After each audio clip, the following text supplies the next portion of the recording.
Hey guys, Flip and today I'm doing my manga first impressions for Goblin Slayer Year 1 Volume 1.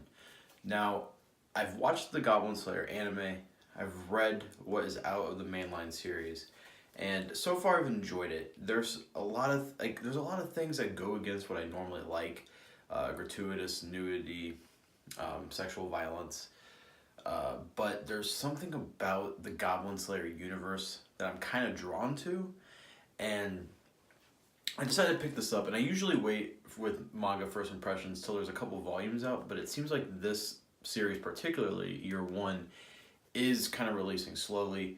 There's a second spin-off series starting soon, and honestly the whole Goblin Slayer world is kind of confusing because you have the light novels, then you have the manga, then you have the spin-off. I'm not sure if the spin-off's based off of the light novel or what, but it says art by Kento Sakeda, original story by Kumo Kagiura, character design by Shingo Adachi and Noboru Kinatuki.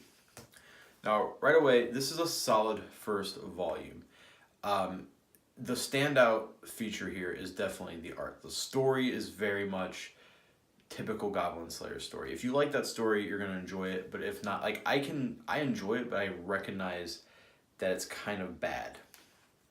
Now, with a lot of my manga reviews or first impressions, I kind of flip the camera over to show some of the artwork, but there's a lot of not safe for work stuff here, so I will be selecting certain panels. Like this one, for instance. This is an absolutely beautiful panel. You take, look at that. There's Goblin Slayer looking at the moon. That's an actual, that, artistically it's beautiful. It's something I really like about the manga is that the backgrounds are really detailed. It feels like a lot of manga lately have had white backgrounds and faces. But this has very detailed backgrounds, and the violence, the action is top notch. You guys know my taste. I like a lot of action-based series. I like a lot of violent series. And this is scratching that itch. It's also scratching that, I don't want to say trashy itch, because I understand that this isn't like top tier manga. This is something that I'm just getting because I like, it's a guilty pleasure. It's a guilty pleasure manga. It's popcorn manga. Let's show some of the violence here. Some of the action scenes. Like I said, the artwork's really good. The way the fight scenes pan out are really good as well. But the story is, Goblin Slayer is a young kid. You don't learn his name.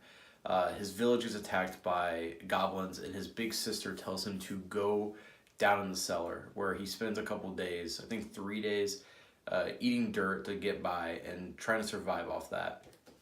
He comes up, his village is completely torn apart. He remembers that there's a girl that lived with her parents who went to go to a farm near the city, which we later on find out that it is her uncle. But then it shows him briefly he tries to take on the goblins head on. He gets his ass kicked, but he shows some kind of strength, and then this sensei type character comes in and saves him and trains him, and he's very rude to him, calling him worthless. And then it kind of time skips again. It time skips a lot in this manga, and then time skips again, and he's in town registering, taking on goblin jobs. He takes on his first job, and kills a lot, saves a woman who was missing from the town nearby, and he finds the goblin children, and I think he hesitates for a second, but then he kills the children, and then he counts to 24. So he killed 24 total goblins at his first time. And then it shows a couple adventurers teaming up and doing their own adventure, so I think they're going to come into play later on. But overall, this is a solid volume.